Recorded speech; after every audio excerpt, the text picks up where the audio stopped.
Your dad comes here to visit about once a month, but I get the impression that the two of you don't talk a lot about everything that happened, about the crimes in particular. No, we don't discuss that because it's been gone over so thoroughly in the papers and the media that there's just really no point in going into any in-depth talks about it. We talk about our family, home, how things used to be, what prison life is like here now, and try to keep things as light and upbeat as possible. Is it hard for you to go back and talk about those things? No, not the good things. In fact, it gives me a sense of comfort to talk about the few good times there were in the past. You say the few good times. Do you think of your childhood as having been profoundly unhappy? No, not profoundly. My childhood wasn't filled with any great tragedies or anything. There were good times and there were bad times. I think it was fairly normal. Jeff, do you remember your earliest experience and earliest interest, fascination with the inside of animals? Where that came from? In ninth grade, in biology class, we had the usual dissection of fetal pigs. I took the remains of that home and kept the skeleton of it. And I just started branching out, dogs, cats. I suppose it could have turned into a normal hobby like taxidermy, but it didn't. It veered off into this. Why, I don't know. All I know is that I wanted to see what the insides of these animals looked like. Was there some pleasure in the cutting open of the animal? Yes, there was. No sexual pleasure, but just it's hard to describe. Sense of power, sense of control? I suppose that's a good way of putting it, yeah. Yeah. I can sort of see a fascination for, wanting to see or for looking at the insides of animals, say for the first time. After you did it one time, what more is to be gained by looking at another dog's inside, the second or the third? I don't know. It became a compulsion, and it switched from animals to humans. I still don't understand it. I don't know why. What would you do with the dead animals, Jeff? You would pick the carcasses up from the road and take them back into the woods. Take them back in the woods, skin them sometimes, slit them all the way open, look at the organs, feel them. There was a sort of general excitement for me. I don't know why. It was exciting to see. One of your dad's biggest questions is when you began to slip away, when you crossed over into this world of obsession or dark fantasy from which you just couldn't return. Can you pinpoint that? Is there a sense for when that really began to happen with you, Jeff? I think it was around age 14 or 15. Started having obsessive thoughts of violence intermingled with sex. And it just got worse and worse. I didn't know how to tell anyone about it, so I didn't. I just kept it all inside. Do you have any sense for where that was coming from? No. No, I've talked with a few psychologists about it. They have their theories, but they don't have any concrete answers either. Do you have a theory? No, not really. I don't know where it came from. I probably will never know. But I never dreamed that it would become a reality. What was it, Jeff, that took you over the edge, do you think, and made you take this from the world of fantasy into reality? From 15 on, I had this reoccurring fantasy of meeting a hitchhiker on the road, and of taking him hostage and doing what I wanted with it. About 3 years later, I was 18 years old, driving home. I saw this hitchhiker about a mile from my house. Thought to myself, should I stop and pick him up, or should I just keep on going? I wish I just kept on going, but I didn't. I turned around, picked him up, and that's when the nightmare became a reality. It just seemed so bizarre to me that this obsession that I had been thinking about and wanting, just all the parts are there, and they make it possible to make it happen. What happened after you took him to the house? The house was empty. My mother was up in Chippewa Falls with her family, and my dad was living in a rented motel about 5 miles away due to the divorce. And I pretty much had the place to myself. I was drinking a lot during that time, and just, I don't know, looking for something to, some way to find some fulfillment, some pleasure. And I acted on my fantasies, and that's where everything went wrong. This was the summer of 1978 when you took your first victim. Right. Once it happened the first time, it just seemed like it had control of my life from there on in. The second occurrence was 1984, roughly.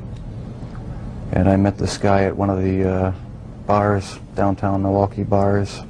We went back to the hotel, just planning on getting drunk. I had put some sleeping pills in his drink to render him unconscious. And was just going to spend the night with him. When I woke up in the morning, my forearms were bruised, and his chest was bruised, and blood was coming out of his mouth. He was hanging over the side of the bed, and I have no memory of beating him to death, but I must have. And that's when it all started again. And once it started again, you found it impossible to stop. Right, that's when the obsession went into full swing. Did you ever tell yourself, I have to stop this? I must stop doing this?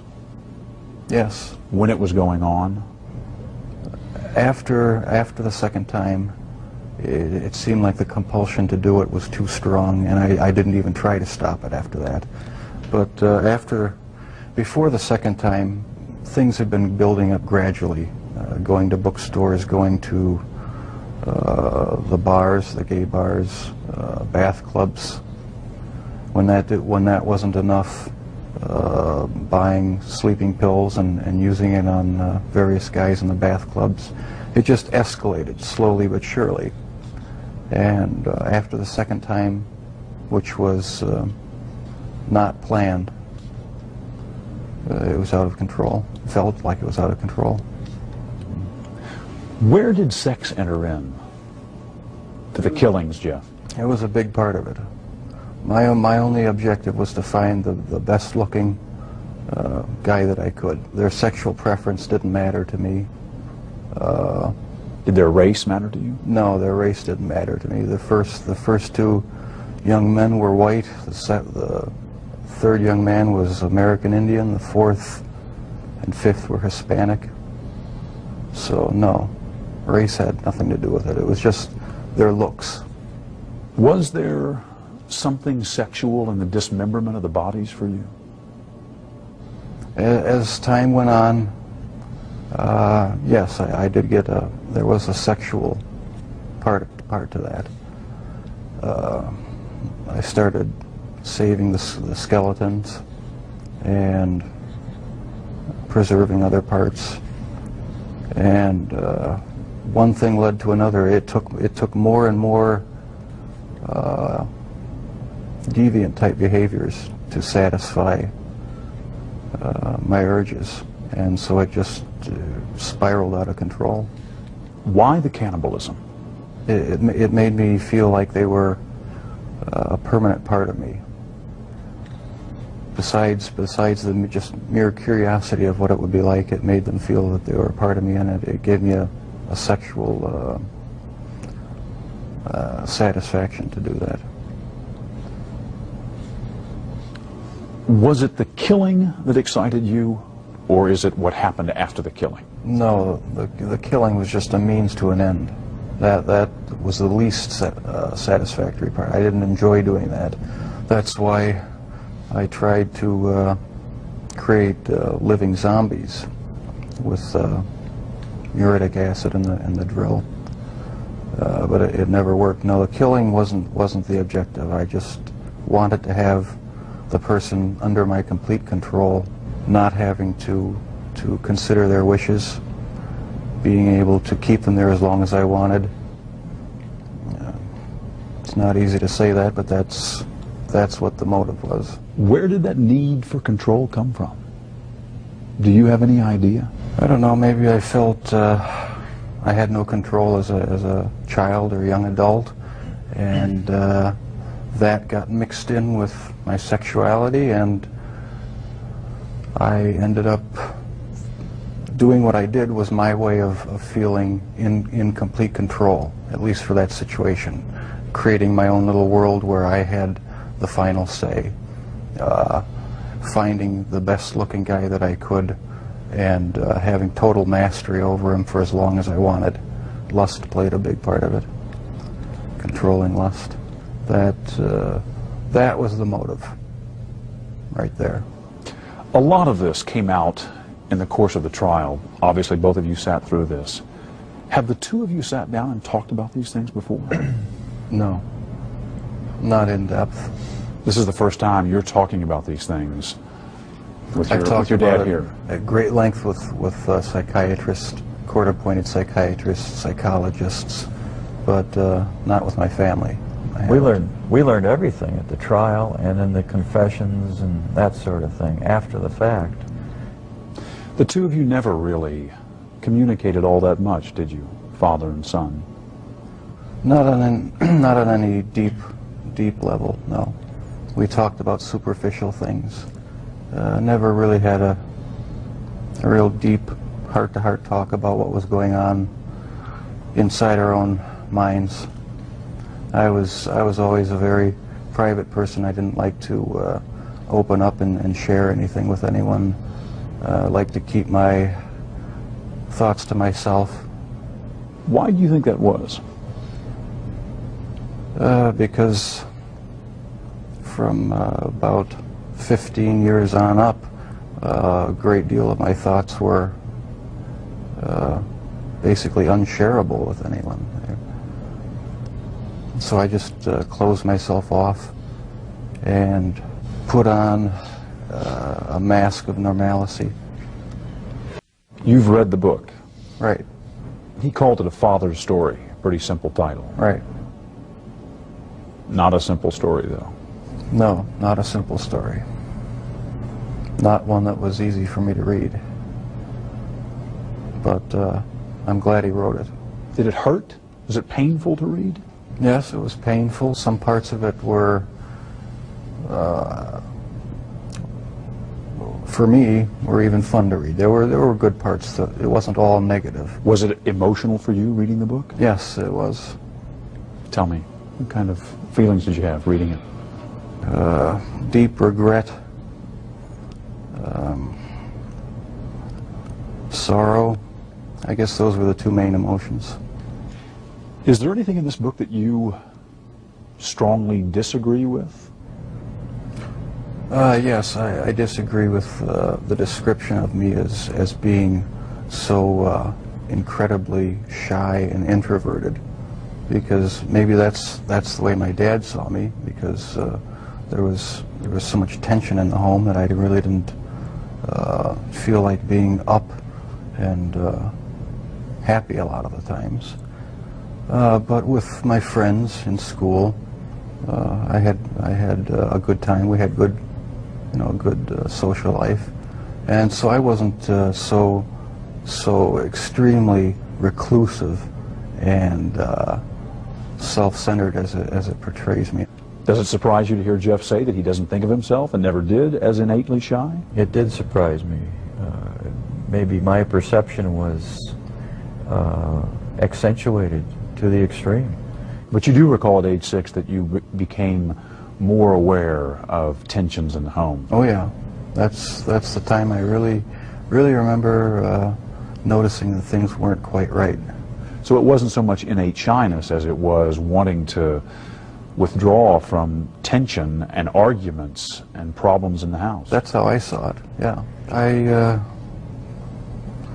sort of lived in my own little fantasy world when things got too heated in the household. And I carried that over for years, I guess. And was there violence in that fantasy world? No, not early on? Not that, not the type that showed itself later. No, it was just my own little world where I had control. Was anger a part of it for you, Jeff? I had some anger. Probably every kid has some anger, you know, about their childhood. It really wasn't a terrible childhood, though. You know, there were a lot of good times. It wasn't a really terrible time. So pat theories about you as a serial killer striking out to get back at your dad, for instance, don't ring true to you. No, that has no truth in it. The only motive that there ever was to completely control a person that I found physically attractive, and keep them with me as long as possible, even if it meant just keeping a part of them. Did you know before you read this book that your dad had his own obsessions and fantasies, that he had thought about, that he had dreamed of committing murder, that he had had an obsession with fire and with explosives? No, I don't think that's the type of thing one asks one's dad. Were you surprised to read that about your dad? Very surprised. Yeah. I didn't know what to think about it. I suppose everyone has their secret thoughts, and so it was somewhat of a shock. You feel grateful that your father wrote this book? Or do you feel put off by it? I mean, I'm just curious about your overall reaction to it. Do you feel is the book an invasion, do you think? Or is it... No, I feel nothing but pride for him for writing the book, and having the courage to bare his soul when he didn't have to. He didn't have to get involved with trying to, you know, help me out and support me and be an emotional support for me, and I'll be grateful to him forever for it. Did you ever consider talking to your parents, to your dad, about homosexuality? Is that something that you felt you could ever raise? Early on, I really didn't know that much about it myself. All I knew was that it was something that was to be kept hush-hush, not talked about, not even thought about. So I just kept it all within me and never talked about sexual issues at all, really, with anybody. Do you think if you had been able to talk about that in a more open way with your dad, for instance, that it would have helped, might have broken this veil of secrecy and enabled you to keep yourself from going down that road? I don't know exactly what, if anything, would have ever kept me from going down that road. Talking about it, I don't think would have made that much difference, because, like I said, there were things going on in my head that I would have never opened up and talked about with anybody. Your dad says he never realized how deeply troubled you were because he just thought you were shy the way he had been, shy as a boy. Do you think the signs were there and he just missed them? No, I don't think so, because I had thoughts, I had fantasies, but there was no outward show of anything that was wrong. You were pretty good at keeping it all inside. Right, I kept it inside, didn't share any of my thoughts or emotions with anybody. So how would I ever know? No, you never saw any of it, as far as I know. I did not really hear from anyone about any of these activities. And that's what really strikes me now, is if I would have known, what would I have done about it? I think I would have done a lot about it. I feel it's wrong for people who commit crimes to try to shift the blame onto somebody else, onto their parents or onto their upbringing or living circumstances. I think that's just a cop-out. And my parents, my relatives, had no knowledge of what I was doing. They're absolutely not responsible for any of it in any way. And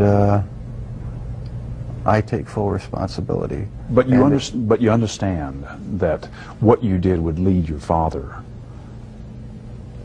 to ask himself all kinds of questions. That's true. Where did I go wrong? Was there something I could have said or done to have prevented this? Right. Did I in some way create or contribute to the terrible acts my son committed? I understand that. I just get angry with other people who think that they have a right to somehow try to blame my parents for what happened. That's not right at all. No one has the right to do that because they're totally innocent. They had no knowledge of it. And that angers me. But parents just naturally, I mean, any parent that really cares, they just first of all say, gee, I feel guilty. You know, there's just feelings of guilt. What happened? What did I do? What could I have done? And so that's a normal parental reaction. Your dad has wondered about all kinds of things, from the medication that your mom was on during her pregnancy, to the fact that you were exposed to violent arguments in the home from an early age and continuing, to the possibility that he might have passed on some genetic propensity for obsession or violent behavior. Does any of that ring true to you? I can see why he'd wonder about those things, but as far as I'm concerned, they're all excuses. Because I didn't feel accountable to anybody. I didn't feel that I had to face what I had done ever.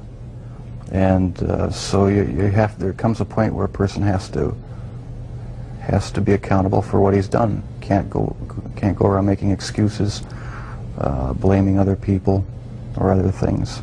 So I alone am the one who's responsible for what's happened. Let me ask, when did you first feel that everyone is accountable for their actions? Well, thanks to you for sending that creation science material, because I always believe the lie that evolution is truth, the theory of evolution is truth, that we all just came from the slime, and when we died, you know, that was it. There was nothing. So the whole theory cheapens life, and started reading books about that show how evolution is just a complete lie. There's no basis in science to uphold it, and I've since come to believe that that the Lord Jesus Christ is the true creator of the heavens and the earth. It just didn't just happen, and I have accepted Him as my Lord and Savior. And I believe that I, as well as everyone else, will be accountable to Him. Growing up, did you feel that you were accountable to your dad or to your mom as the authority figure in the house? Yes, I did. I mean, they didn't let me run wild. They disciplined me, and so I felt accountable to them. But afterwards, after I left the home, that's when I started wanting to sort of create my own little world where I could be the one who had the complete control, where I didn't have to bow to anyone else's demands, and I just took it way too far. Lionel?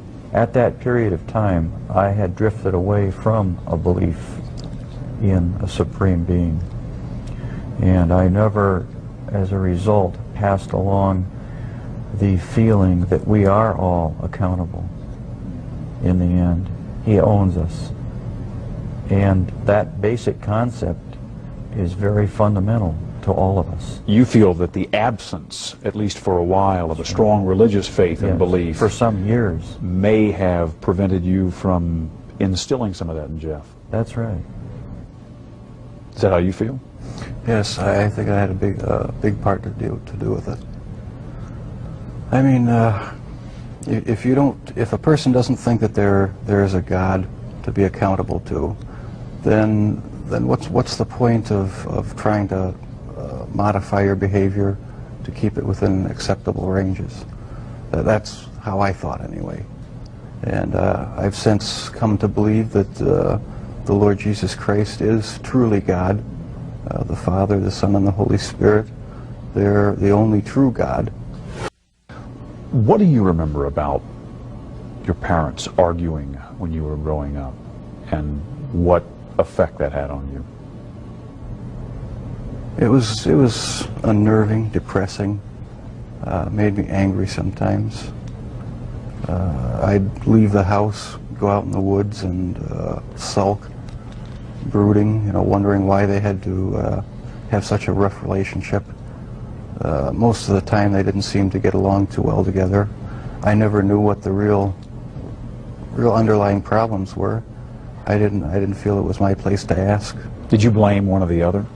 Mom and Dad? No, I didn't. I was just frustrated that things couldn't be happier around the house. You just wanted things to be more peaceful. Right.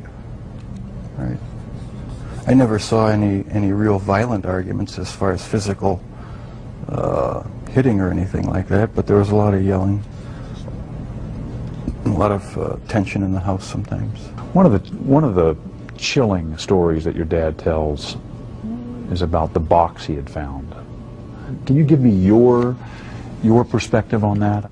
I had a box in my bedroom closet, and it contained the mummified head and genitals of a young man I met in one of the bars down in Milwaukee. And it was a locked metal box. My dad one week came to visit and happened to see it, and we got into a bit of an argument because I wouldn't open it up.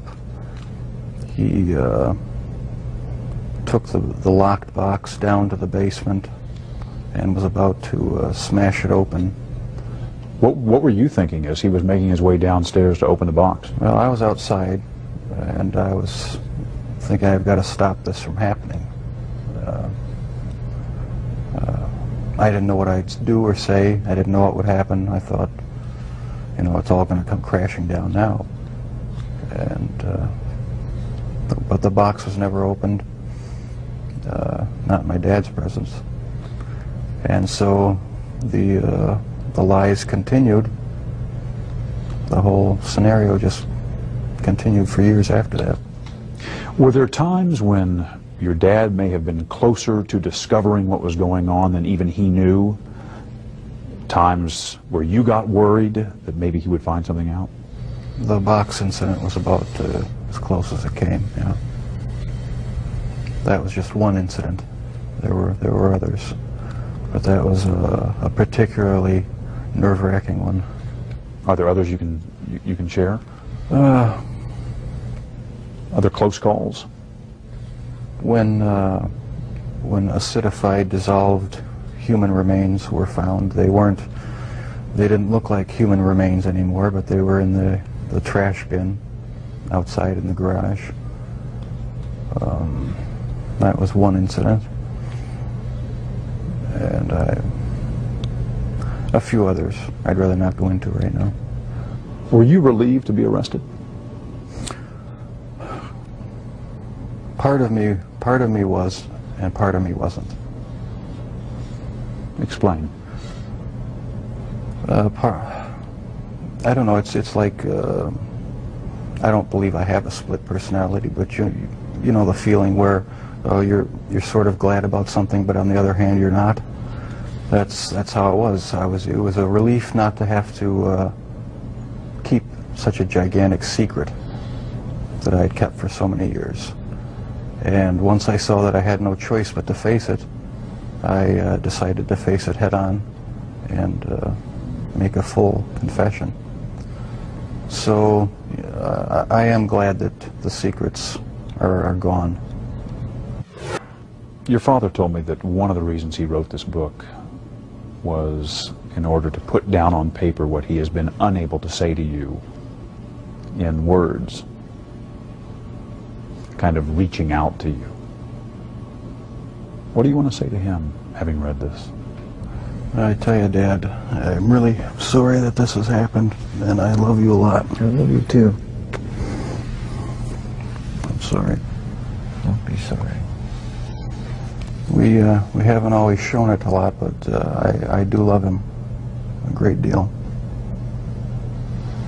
I love you. And without the support of my folks, I don't think I would have come through this. We've opened up with each other a lot more now since the trial and everything.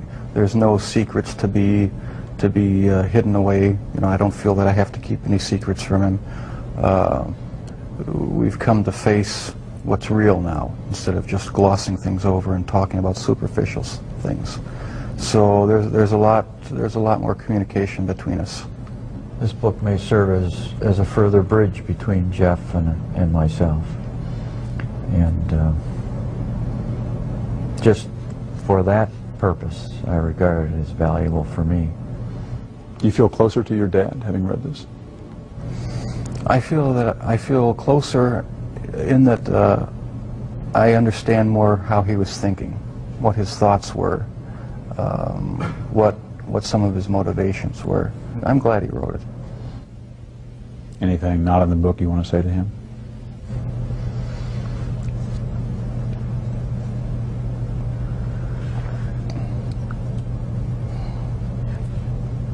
I can't think too clearly right now. I'm feeling pretty emotional.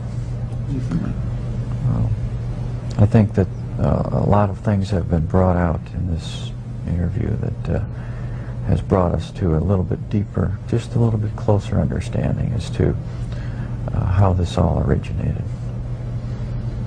And well, whenever I get emotional, my analytical side gets clouded, and I can't express myself quite as well as I would like. Can you talk about the feelings you have? You feeling close I to feel Jeff? very close to Jeff, and it's going to continue until our death. And I feel good about it. Do you think you'll ever have the answers you've been looking for about why, what happened, and what role, if any, you played? Maybe not. My primary question is the origins of it. And if something can be learned about that, it may help other people avert problems. Is it still there, Jeff? Does it ever go away? In part, no, it never completely goes away. I'll probably have to live with it for the rest of my life. I wish it would go away. I wish there was some way to completely get rid of the compulsive thoughts, the feelings. It's not nearly so bad now that there's no avenues to actually act on it. But no, it never seems to go completely away. So the thoughts still come to you? Sometimes, yeah. Are you different, Jeff, in terms of how you think back on all of this? I would hope I'm different. I'm glad that I'm in a position now where I don't feel the compulsion to do these things. I'm glad that it's over. Any words I say to the victims' families are just going to seem trite and empty. I don't know how to express the regret, the sorrow,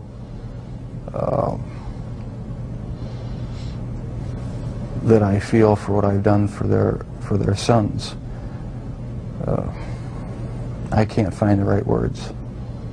All right, see you later, Dad. After the interview at the prison, Dahmer casually showed us something a little unsettling. Just a point of interest, that's the type of box. This is the type of box? He wanted us to know that box looked strikingly like the one his father had found. the one Jeffrey had used to hide body parts. Thank you, Jeff. All right. To this day, the interview with Jeffrey Dahmer remains one of the eeriest experiences of my 30 years in television news. From the weak handshake with which he greeted me, to his bizarre observation about that metal box as he returned to his cell, Dahmer was a haunting figure. He often said he had wanted the death penalty. 9 months after our interview, his death wish came true. I'm Stone Phillips.